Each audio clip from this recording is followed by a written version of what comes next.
Tuesday, October 25th, 2024. But first, please help my humble channel to grow. Like, subscribe, share, comment, any combination thereof. Why? Because you're beautiful on the inside and on the outside. That's why.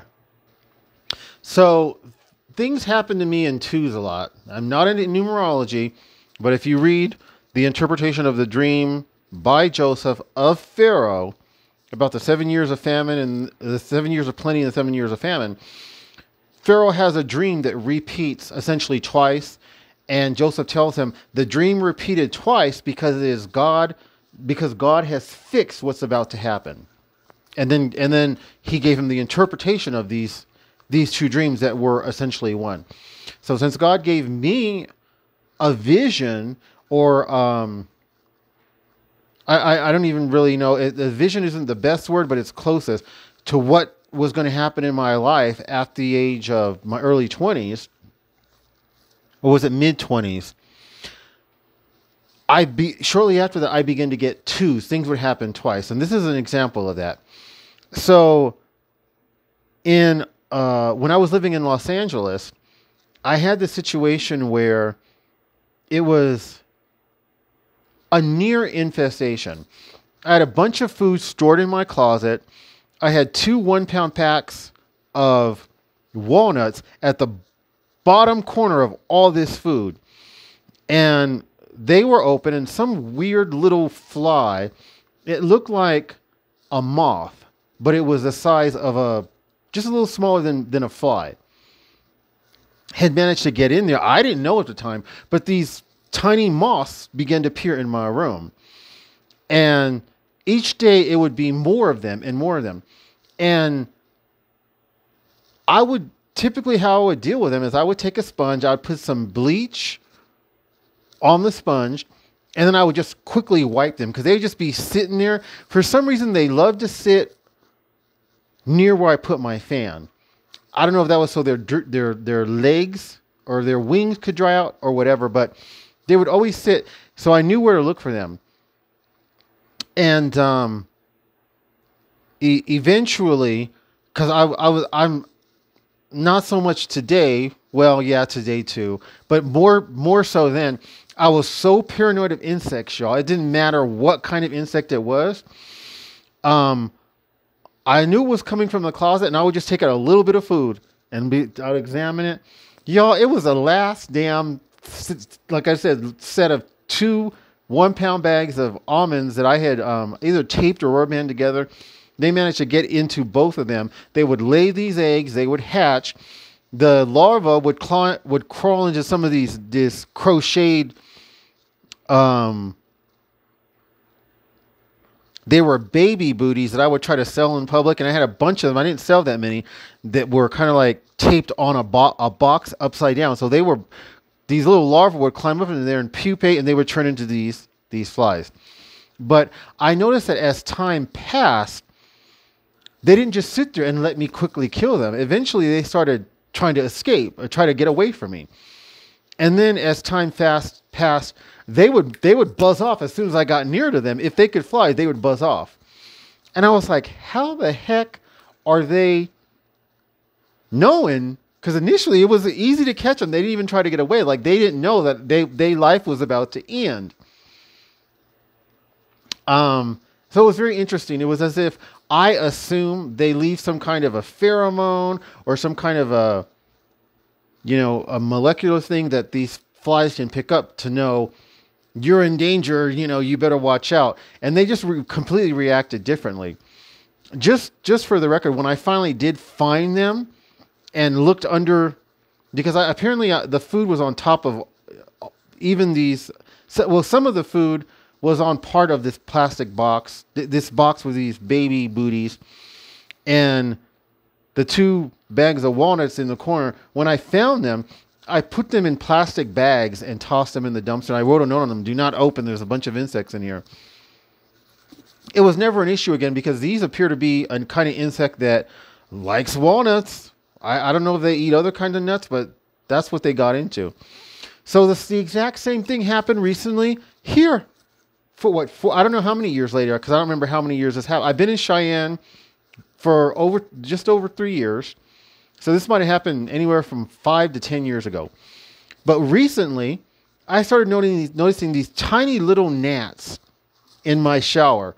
The temperature has gotten cold, so I don't notice any of them now. This was like during the summer, and towards the beginning of fall when I was noticing them. And I was like, what are they eating? I was like, are they eating my the dead skin cells that managed to go in the shower? But I would do like this. I would just poke them because they were tiny little, almost the size of gnats. And I would get rid of them, right? And lo and behold, the same thing. After it took probably weeks or maybe months, they begin to react and kind of like fly off. And towards the end, I couldn't even catch most of them because they would, they'd fly away. So that's another thing that's happened to me 2 times in my life, almost the exact same thing. And I take that to be a confirmation that God is still with me. He is still fixed for me the vision that he gave me. And some things are going to be happening. I still don't understand the full meaning of all the vision that he gave me. It dealt with me climbing up down a mountain. I know that I've been to the top of the mountain and I'm now climbing down. I misinterpreted being at the top of the mountain as meaning I'm going to be famous and wealthy by this time. And that was actually not the case. Being to the top of the mountain actually represented being a TI. And everywhere I go in the country, because I've been from Los Angeles, I went to Tallahassee, then West Palm Beach, and now I'm close to the center of the country in Cheyenne. I'm being targeted everywhere I go. That was the top of the mountain. I could see out forever. And so I know this may not make sense to you guys, but this is clearly the case for me, and it's true. That's unfortunately what meant to be at the top of the mountain. Now, in the vision, when I got to the top of the mountain, I could see for miles and miles, and it was at nighttime. I could see all these lights. At one point, when I finally got to the top of the mountain, I raised up my hands and I kind of jumped up and down. I was excited. What that represents in reality was that God's defeating of this program for me. About 2.5, really from the beginning of this program, God has carried me and he's defeated this program, or he's protected me so as to not allow this program to destroy me, to cause me to unalive myself, to murk somebody, to do something that's going to put me in prison. He's always protected me. But the part where I would raise my hands was when the Lord began to manifest himself to such an extent that he would even shut down the program. And this was about between 2 and 3 years ago. They were hitting me in the dead of winter with DEWs that just went through your whole body in the most bizarre and weird way. And I didn't know what to do. I literally just wanted to run out of my room, literally without putting on any shoes, and just take off running in the snow, which would make no sense, right? That would be their goal, their excuse to hospitalize me, especially if I tell them what's happening. Oh, that doesn't happen. You're crazy. Let's put him in the mental hospital. But instead, God had me under control. He didn't allow me to act crazy. And he allowed me to say, Almighty God, please deliver me from evil. That's all I said. Please deliver me from evil. He poured out his glory on my behalf. And it was like casting out demons. They began to have a tantrum for about 2 seconds. Outside, I could hear engines roar really loud. The DEWs went even more intense for like a second, and then they all just died down to and then the Lord made them all die down to nothing. The Lord shut them all off. I was terrified. I was terrified with what they did. And when the power of God manifested, he shut all of that off. I was terrified just at the presence and the power of God. And it was amazing, y'all. I remember that was the first time I raised my hands and I was like so happy.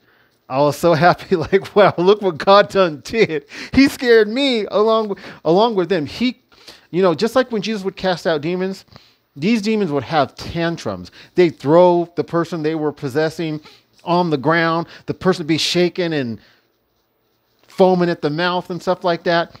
And then they would leave, but they had to have a tantrum. They were still going to try to rebel against Jesus, but they got their ass out of that person. It was the same thing, y'all.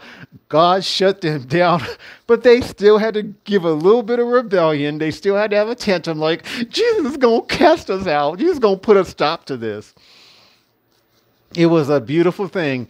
And every time I prayed to the Lord and the Lord would make it bearable, he would shut it off. He would shut it down so it became much more easier to bear. I would just raise my hand. I would raise my hand because it was just amazing to watch him do what no one can do. None of us can control this program, y'all. People talk about Faraday cages. I'm like, I don't know. How do you make a Faraday cage? And then they're hitting us with different frequencies. How are you supposed to be able to block every frequency of radio waves, microwave? How are you supposed to be able to do that? You probably have to have a layer of lead, a layer of tin, a layer of aluminum surrounding you. I'm not even trying to do that. The Most High God surrounds me. He covers me.